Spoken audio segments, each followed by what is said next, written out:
Assalamualaikum warahmatullahi wabarakatuh. Seperti biasa saya akan membahas alur cerita dari Against the Sky Supreme ya guys. Sebelum ke pembahasan jangan lupa, like, comment and subscribe ya. Yuk tanpa basa-basi lagi kita langsung ke pembahasannya. Di episode sebelumnya, Tan Yun tersenyum, tiba-tiba memikirkan sesuatu, dan menatap Yu Yunxi dengan kaget.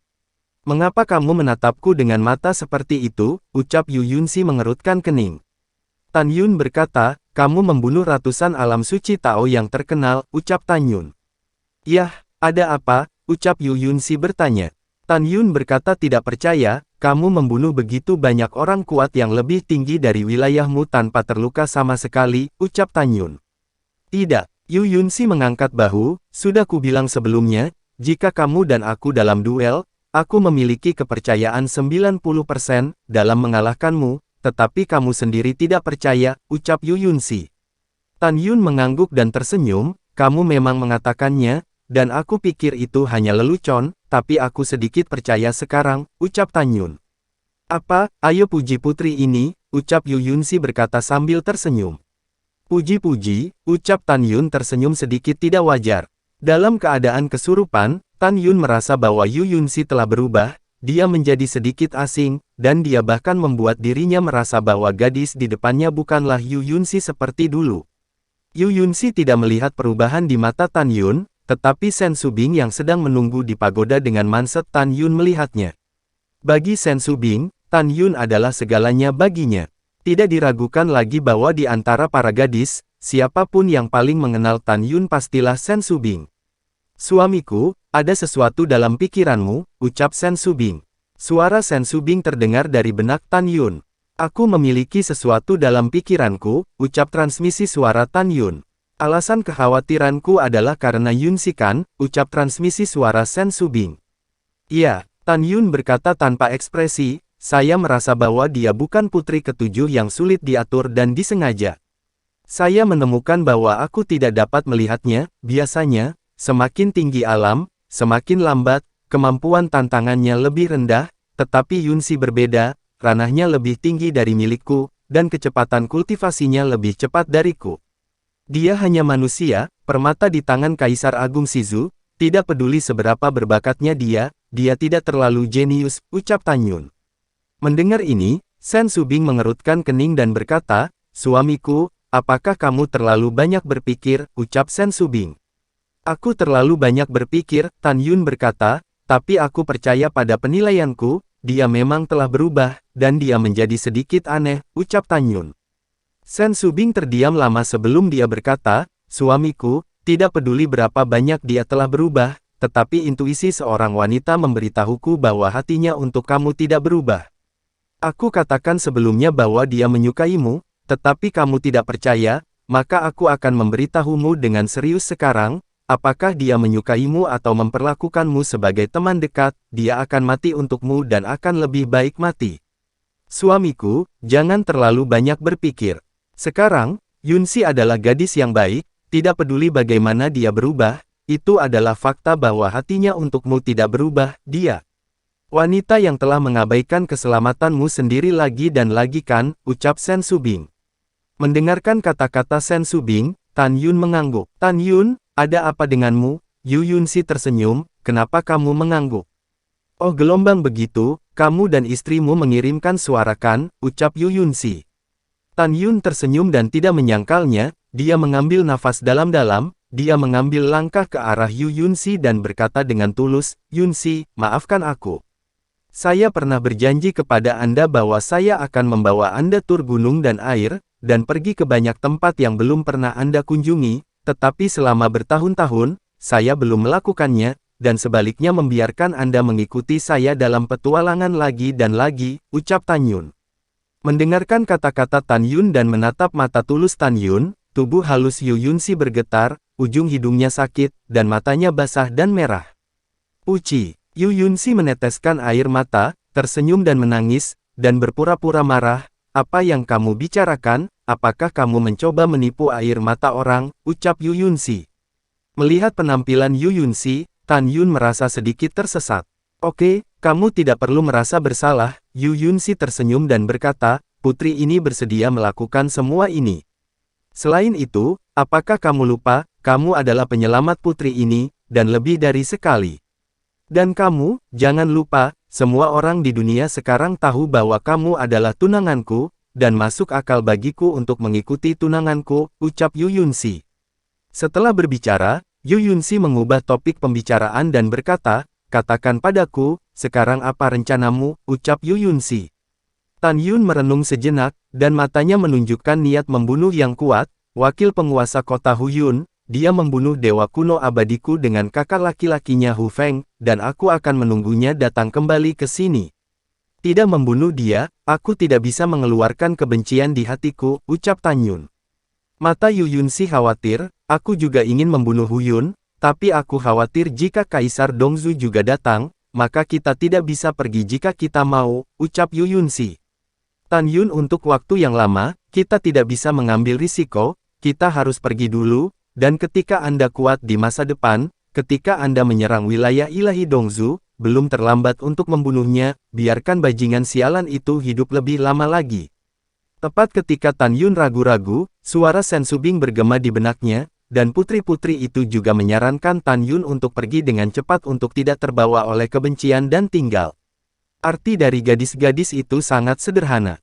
Jika Huyun kembali sendirian, itu akan baik, maka Huyun pasti akan mati, tetapi jika Kaisar Agung Dongzu juga datang, maka begitu dia dikunci oleh indera ilahinya, tidak mungkin untuk melarikan diri. Tan Yun memejamkan mata, menarik napas dalam-dalam, dan membuka matanya, dengan keengganan yang dalam di matanya. Oke, saya setuju untuk pergi, dan saya akan membunuh Huyun di masa depan, ucap Tan Yun.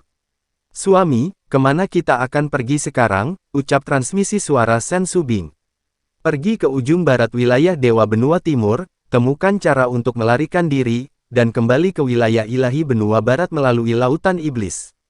Sekarang kita telah membantai kota-kota satu demi satu, dan telah mencapai cukup banyak leluhur berkualitas tinggi untuk membuka pagoda, jadi setelah kembali ke kuil Tianmen, kita dapat mundur dan berlatih dengan tenang. Hari berikutnya Anda pergi adalah ketika semua musuh Anda akan membayar harganya, ucap Tan Yun. Setelah gadis-gadis itu setuju, Tan Yun yang masih menyamar sebagai lelaki tua berambut putih, mengeluarkan token yang diperoleh oleh penguasa kota Hu Feng. Setelah memegang token untuk mengangkat formasi pertahanan, dan Yu Yunxi berubah menjadi dua sinar cahaya dan menghilang ke langit. Faktanya, Tan Yun dapat bersembunyi di domain Dewa Dongzu untuk mundur. Ada 4 alasan untuk bersikeras kembali ke wilayah ilahi Benua Barat. Pertama, sudah lebih dari 2 juta tahun sejak dia meninggalkan wilayah ilahi Benua Barat kali ini, dia percaya bahwa tidak akan ada perubahan di kuil Tianmen, tetapi dia masih merasa sedikit tidak nyaman. Kedua, dalam 2 juta tahun ini, Tan Yun sangat merindukan Xin Bingxuan, dan pada saat yang sama mengkhawatirkan Fang Zixi. Dia tahu bahwa kedua putrinya pasti sangat mengkhawatirkannya, jadi dia kembali untuk melaporkan kepada mereka bahwa mereka aman. Ketiga, kembali ke leluhur Shizu, dan beritahu kerabat di alam semesta yang lebih rendah melalui sumur Changsheng di menara Yunxi Huanjingshen bahwa dia telah menemukan gadis-gadis Subing. Keempat, sudah waktunya untuk mengaku kepada Kaisar Agung Shizu bahwa dia dan Yunxi bertunangan. Selama penerbangan, Tan Yun berpikir untuk meminta Kaisar Agung Shizu untuk memutuskan pertunangan setelah kembali ke wilayah Dewa Shizu. Untuk beberapa alasan, dia merasa sedikit enggan di hatinya. Saat terbang, Yu Yunxi menatap Tan Yun ke samping, dan berkata dengan transmisi suara, "Apa yang kamu lakukan? Kenapa kamu terlihat linglung?" ucap Yu Yunxi. Tan Yun berkata melalui suaranya, "Yunxi, saya telah menunda Anda selama lebih dari 2 juta tahun. Ketika Anda kembali kali ini, saatnya ayah kerajaan Anda untuk membubarkan pertunangan kita. Saya akan membuktikan bahwa Anda tidak bersalah ke seluruh dunia," ucap Tan Yun. Mendengar ini, Yu berkata, Yun Yunxi merasakan sakit di hatinya, dia memaksakan senyum dan berkata, "Apakah kamu yakin ingin membatalkan pertunangan?" ucap Yu Yunxi. "Demi Anda, saya yakin," ucap Tan Yun dengan transmisi suara. 3 kata, "saya yakin," menancap di hati Yu Yunxi seperti belati, dan hatinya berdarah. "Saya telah bersamanya selama ribuan tahun, dan kecantikan saya tak tertandingi, bahkan jika istrinya dan tunangannya di depanku, aku tidak harus lebih rendah, mengapa dia tidak tertarik padaku?" Kenapa? Ucap Yu Yunxi di dalam hatinya. Menurut pendapat Yu Yunxi, jika Tan Yun tertarik padanya, dia tidak akan mengusulkan untuk memutuskan pertunangan dan membiarkannya pergi darinya. Pada saat ini, hati Yu Yunxi benar-benar sakit, tetapi dia tidak tahu betapa enggannya Tan Yun di dalam hatinya. Dari sudut pandang Tan Yun, dia dan Yu Yunxi telah mengalami pasang surut yang tak terhitung jumlahnya, dan telah bersama selama lebih dari 2 juta tahun, tidak mungkin untuk mengatakan bahwa mereka tidak memiliki cinta untuknya sama sekali. Tapi Tan Yun tahu bahwa dia sudah memiliki begitu banyak wanita, jika dia memprovokasi Yu Yunxi lagi, dia tidak akan bertanggung jawab kepada orang lain. Selain itu, Tan Yun yang selalu lamban dalam cinta, tidak pernah memikirkan kesukaan Yu Yunxi padanya, sehingga Tan Yun harus bertahan dan mengusulkan untuk mengakhiri pertunangan. Ketika Tan Yun menghela nafas dalam hatinya, Yu Yunxi menatap Tan Yun, dia berkata dalam hati, saya tidak setuju untuk memutuskan pertunangan, tetapi akhirnya hanya bisa menyerah. Kakeknya adalah Kaisar Dao abadi lebih dari 82 juta tahun yang lalu, dan dia memiliki kebencian yang mendalam dengan iblis di Laut Iblis. Bahkan jika saya mengungkapkan kasih sayang saya kepadanya, bahkan jika dia menerima saya, setelah itu, ketika dia mengetahui bahwa saya adalah seorang Ratu Iblis, dia pasti akan berpikir bahwa saya menipu dia. Saya adalah iblis, dan saya memiliki darah iblis yang kejam yang mengalir melalui saya, dan dia adalah Protos kuno abadi yang benar. Jika dia tahu bahwa aku adalah Ratu Iblis, apakah dia akan mengabaikanku, ucap Yu Yunxi.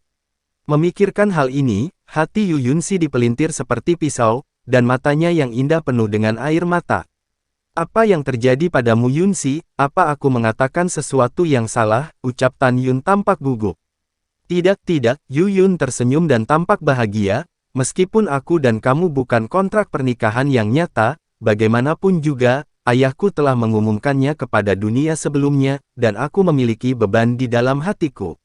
Sekarang aku berpikir bahwa aku akan menyingkirkan beban, aku sangat senang, ucap Yu Yunxi. Mendengar ini, Tan Yun merasa kosong di hatinya, dia berpura-pura tidak apa-apa, dan menepuk kepala Yu Yunxi, bahkan jika kamu senang, kamu tidak terlalu bersemangat kan, ucap Tan Yun. Aku ingin kamu menjagaku, Yu Yunxi menyeka air matanya, menahan rasa sakit di hatinya, dan berkata dengan nakal, kalau begitu kamu harus membuktikannya pada seluruh dunia bahwa mereka tidak bersalah, ucap Yu Yunxi. Jangan khawatir, ucap Tan Yun. Setelah Tan Yun selesai berbicara, dan saat mengobrol dengan Yu Yunxi, dia terbang jauh ke barat. Sen Subing yang berada di Menara Harapan di Manset Tan Yun, menggelengkan kepalanya.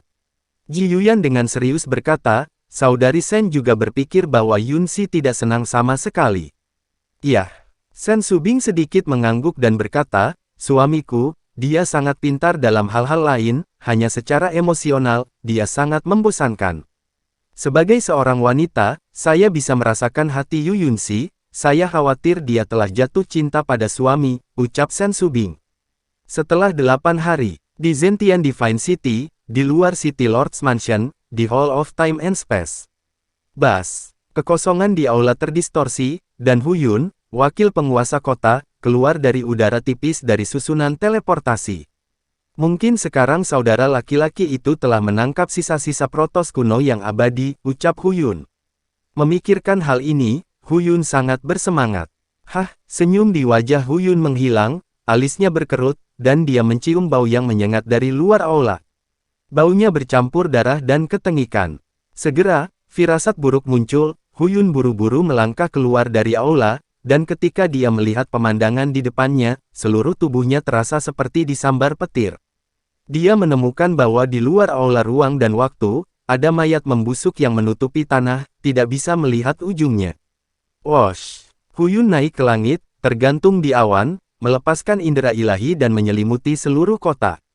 Pikiran Hu Yun menjadi kosong ketika semua paviliun dan istana di kota menjadi reruntuhan, dan tumpukan mayat seperti gunung mulai terlihat. Dia tidak percaya apa yang dia lihat. Seluruh kota mati sunyi, tidak ada yang selamat. Hu Yun menggelengkan kepalanya dengan keras dan bergumam pada dirinya sendiri, tidak mungkin, ini pasti ilusi, ucap Hu Yun. Meskipun dia berkata begitu, dia tahu bahwa ini bukan ilusi. Tiba-tiba, dia memikirkan sesuatu, matanya merah, dan dia meraung dengan cemas, "Kakak."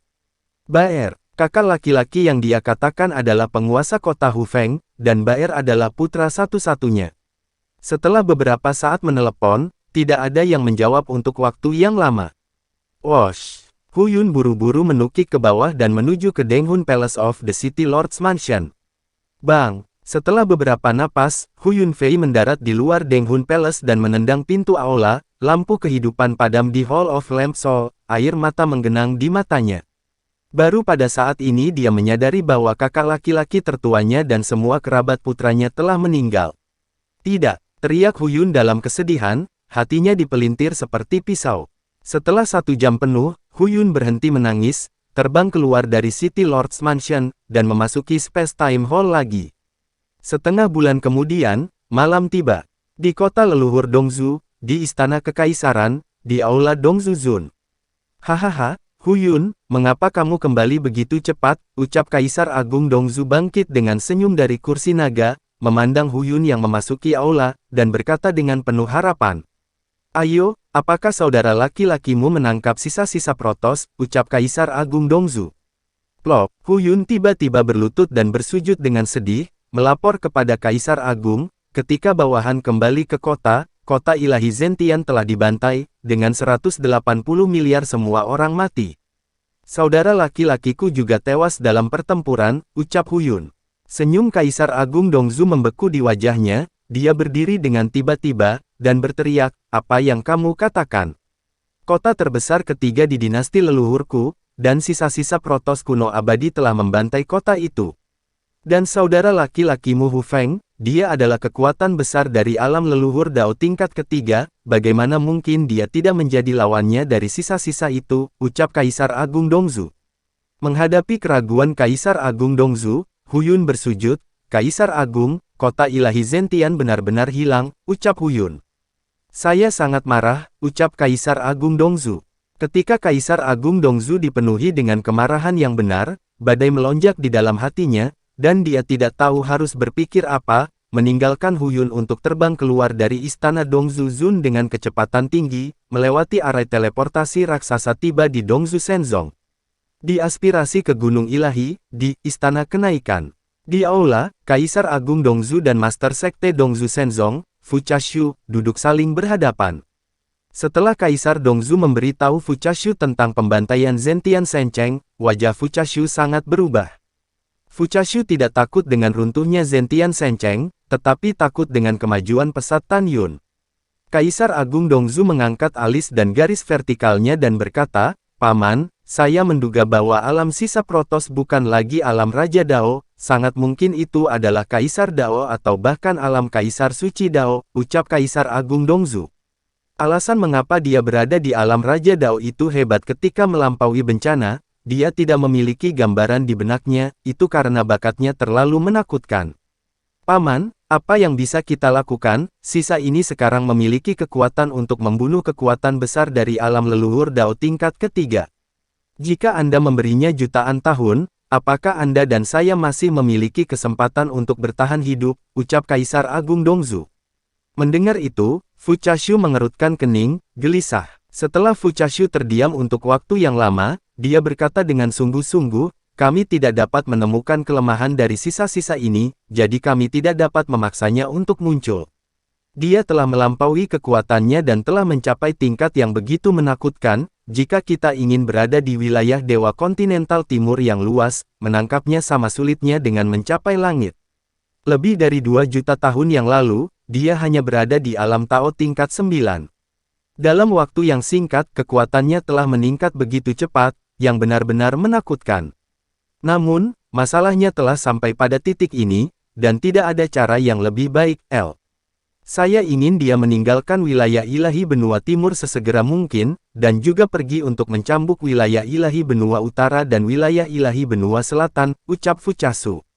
Setelah mengatakan ini, Fu Chashu melihat Kaisar Agung Dongzu, matanya berkedip, "Tapi aku punya rencana," ucap Fu Kesu. "Saudaraku, katakan padaku dengan cepat," desak Kaisar Agung Dongzu. Fu Chashu berkata, "Sekarang Anda dan saya sama-sama berada di alam leluhur Dao.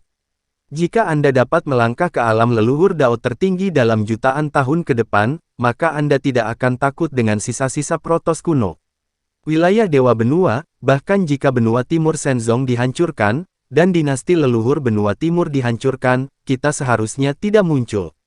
Dan kita tidak dapat menyebarkan berita tentang mundur ke alam leluhur, berdiri di posisi kita menghancurkan klannya, dan dia pasti ingin membunuh kita.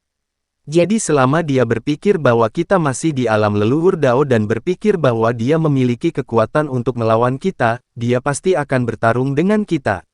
Pada saat itu, ketika kita melangkah ke alam leluhur dari Dao tertinggi dan mendapatkan kekuatan leluhur tertinggi dari alam leluhur, kekuatan kita akan menjadi sangat kuat, dan menghancurkannya akan semudah membalikan telapak tangan, ucap Fukesu.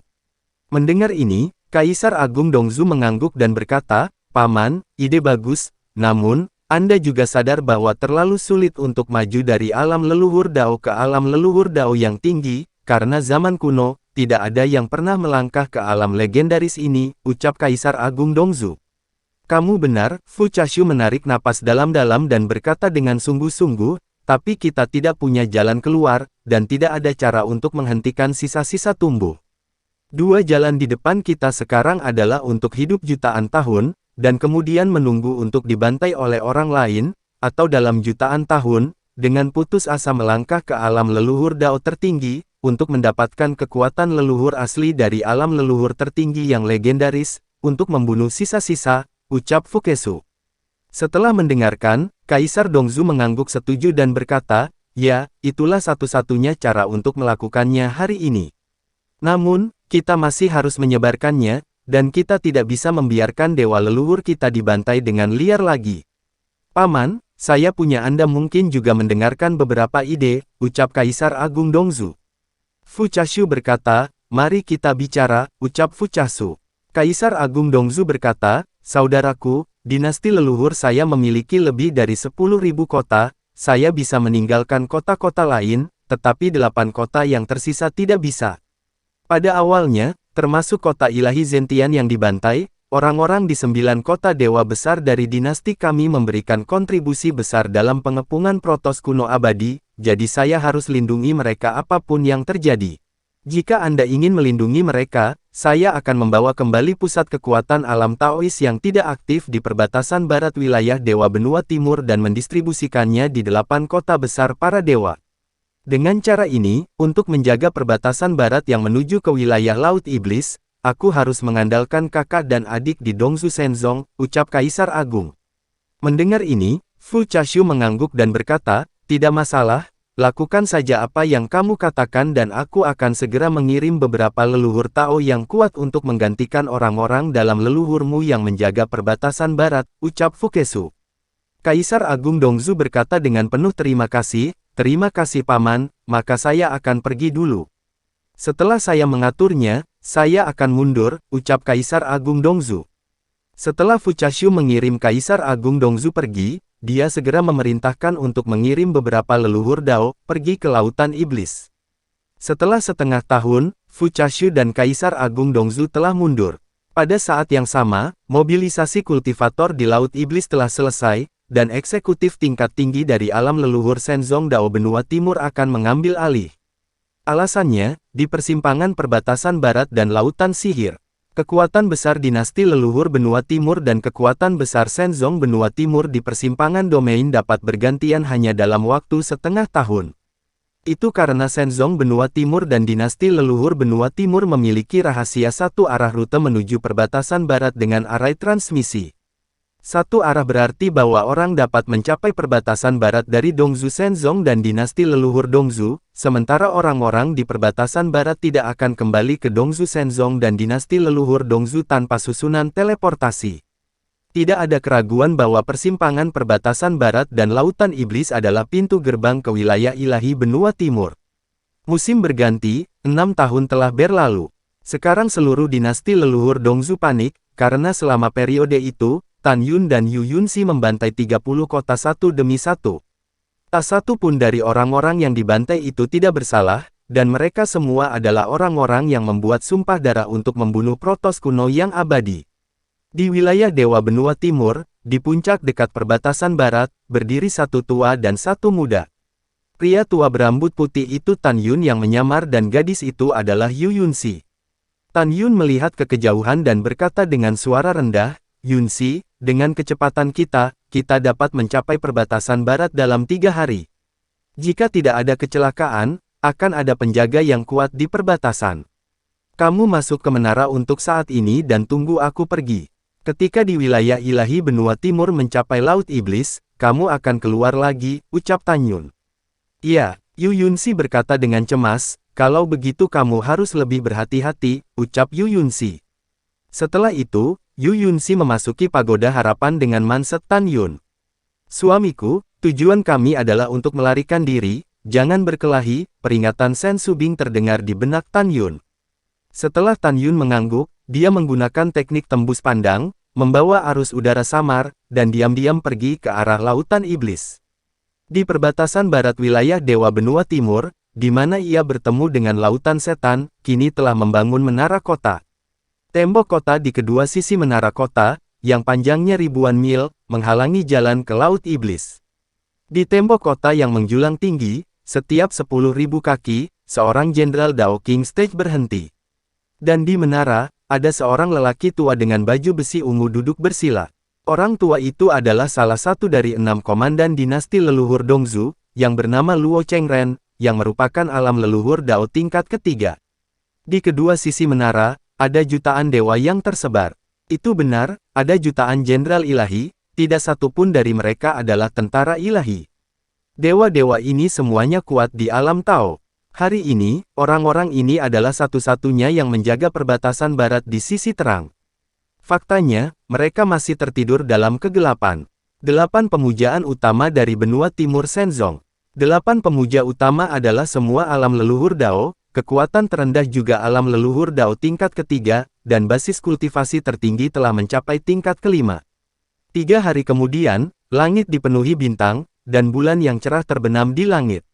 Di bawah sinar bulan yang cerah, Tan Yun yang menggunakan teknik tembus pandang, diam-diam melayang di depan menara. Tan Yun memalingkan muka, dan di luar menara yang menjulang adalah lautan iblis yang luas. Tidak diragukan lagi bahwa Tan Yun hanya dipisahkan oleh tembok dari lautan iblis. "Apa yang akan kamu lakukan Tan Yun?" Suara Yu Yunxi terdengar di benak Tan Yun. Tan Yun merenung sedikit. Sisi baiknya, hanya lelaki tua yang mengenakan baju besi komandan di menara yang merupakan alam leluhur Tao tingkat ketiga, tetapi saya tidak tahu berapa banyak orang kuat yang diam-diam menjaga. Di sini, Tan Yun tiba-tiba memikirkan sesuatu, dan dia berkata, "Yunxi, apakah Anda tahu siapa panglima tertinggi di menara itu?" ucap Tan Yun. "Saya tidak tahu," ucap transmisi suara Yu Yunxi. Mendengar ini, Tan Yun mengerutkan kening, dan setelah keheningan yang lama, sudut mulutnya sedikit naik, dan dia berkata, "Saya sudah menemukan cara untuk pergi," ucap Tan Yun. "Bagaimana?" ucap Yu Yunxi menyuarakan suaranya. Tan Yun mengirim transmisi suara ke gadis-gadis di Menara Panjun, "Saya akan segera kembali ke wilayah Dewa Benua Timur dan menanyakan apakah komandan ini memiliki ahli waris," ucap Tan Yun. Setelah itu, Tan Yun kembali ke wilayah Dewa Benua Timur, dan butuh 3 bulan untuk mengetahui dari orang-orang dinasti Benua Timur bahwa nama komandannya adalah Luo Chengren. Dia tidak memiliki anak, tetapi dia memiliki saudara lelaki kedua bernama Luo Chengqi. Sebulan kemudian, wosh! Seorang lelaki tua berambut putih berjubah hijau terbang dari langit dan mendarat di bawah menara kota. "Saudara kedua, mengapa kamu di sini?" ucap Luo Chengren di menara menatap Luo Chengqi dan berkata sambil tersenyum. "Kakak, setelah saudara kedua meninggalkan Bea Cukai, saya mengetahui bahwa saudara laki-laki di sini untuk menjaga tempat ini, jadi saya datang untuk melihat kakak laki-laki," ucap Tan Yun yang menyamar sebagai Luo Chengqi, berkata sambil tersenyum. "Ayo cepat," ucap Luo Chengren memberi isyarat kepada Tan Yun. "Oke," Tan Yun tersenyum, melayang ke udara, mendarat di menara, dan berdiri berhadap-hadapan dengan Luo Chengren. Lalu setelah itu, bagaimanakah kelanjutan ceritanya? Next di episode berikutnya ya. Wassalamualaikum warahmatullahi wabarakatuh.